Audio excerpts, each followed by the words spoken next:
கர்த்தருக்குள் பிரியமானவர்களே, April 22 Elon G white அம்மையார் அவர்களுடைய மாரநாதா புத்தகம், பக்கம் 223.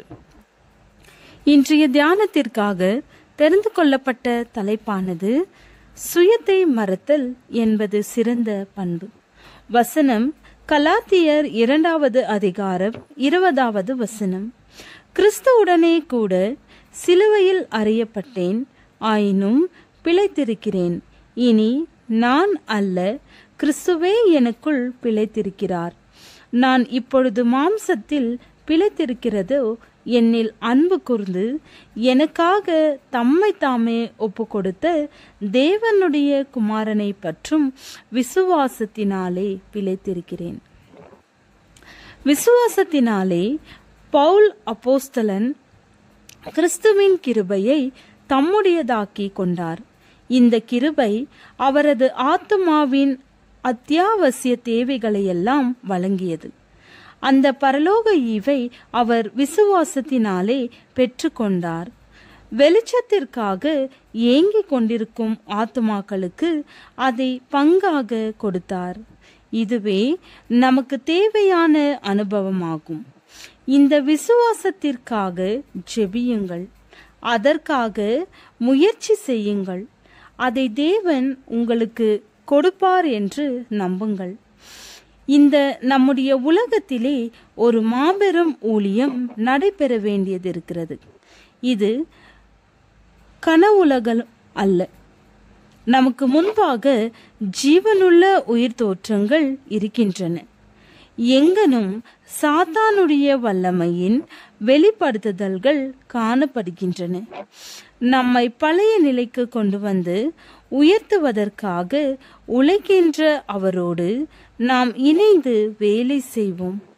கிறிஸ்துவிற்காக உழைக்கின்ற நபர் அனைத்து வல்லமைகளுக்கும் ஊற்றாகிய அவருடைய வல்லமையை புதிதாக பெற்றுக்கொள்ள வேண்டும் என்பதை நாம் மறந்துவிடக் கூடாது. கிறிஸ்தவர்கள் சிந்தனை ஆற்றலையும் திடமுள்ள சித்தத்தையும் தேவனுடைய வார்த்தையை படிப்பதினால் வருகின்ற அறிவையும் பெற்றுக்கொள்ள வேண்டியது அவசியம்.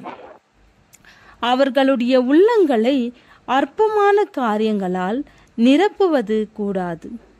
ஒவ்வொரு நாளும் அவர்கள் ஆவிக்குரிய வல்லமையிலே புதுப்பிக்கப்பட வேண்டும். நான் சாந்தமும் மனத்தாழ்மையுமாயிருக்கிறேன் என்று சொன்ன ஆண்டவரிடமிருந்து கற்றுக்கொள்ளுங்கள். அவரால் போதிக்கப்பட்டிருந்தால் நீங்கள் இளைப்பாறுதலை கண்டடைவீர்கள். ஒவ்வொரு நாளும் நீங்கள் தேவனுடைய காரியங்களிலே ஒரு அனுபவத்தை பெற்றுக்கொள்வீர்கள். அவருடைய மீட்பின் மகத்துவத்தையும் அவரோடு கொண்டிருக்கும் ஒரு ஐக்கியத்தினால் வரும் மகிமையையும் நன்றாக புரிந்து கொள்வீர்கள்.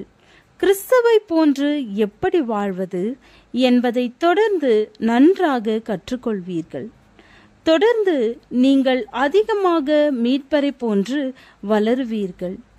நாம் சுயத்திற்கு மறிப்போமானால் கிறிஸ்து நமக்கு என்னவா இருக்க முடியும்? நாம் அவருக்கு என்னவா இருக்க முடியும் என்பதை விரிவான கண்ணோட்டத்தோடு நோக்குவோமானால், கிறிஸ்தவ சகோதரத்துவ இணைப்புகளிலே நாம் ஒருவரோடொருவர் ஐக்கியப்படுவோம். ஆனால் மாபெரும் வல்லமையோடு நம் மூலமாக தேவன் கிரியை செய்வார். அதன் பின்னர் சத்தியத்தின் மூலமாக தேவன் கிரியை செய்வார்.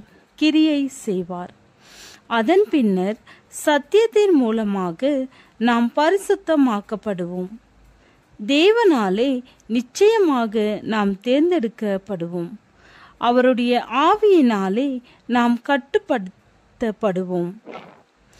வாழ்வின் ஒவ்வொரு நாளும் நமக்கு மகிமையும் மிகவும் அருமையானதாயிருக்கும். ஏனெனில் மற்றவர்களை ஆசீர்வதிக்கத்தக்கதாக நமக்கு ஒப்படைக்கப்பட்ட ஈவுகளை பயன்படுத்துவதற்கான ஒரு சந்தர்ப்பத்தை அதிலே நாம் காண்போம். மற்றவர்களுக்காக செய்கின்ற அன்பின் சேவையிலே நாம் சுயத்தை மறந்து விட வேண்டும். செய்கின்ற சில இரக்கத்தின் செயல்கள் நமக்கு ஞாபகம் இல்லாதிருக்கலாம். ஆனால் ஆத்மாக்களின் மீட்பிற்காக செய்யப்பட்ட ஒவ்வொரு செயலையும், தேவனுடைய பிள்ளைகளின் ஆறுதலிற்காக பேசப்பட்ட ஒவ்வொரு வார்த்தையையும் நித்தியம் பிரகாசத்தோடு கொண்டு வரும். கிறிஸ்துவிற்காக செய்யப்பட்ட இந்த செயல்கள் நித்திய காலத்திற்கும் நமது மகிழ்ச்சியின் ஒரு பங்காக இருக்கிறது. ஜெபம். சமாதான பிரபுவே, உம்மை துதிக்கிறோம். உம்முடைய சமாதானத்தையும் சந்தோஷத்தையும் இன்று எங்களுக்கு தாரும். ஆமென்.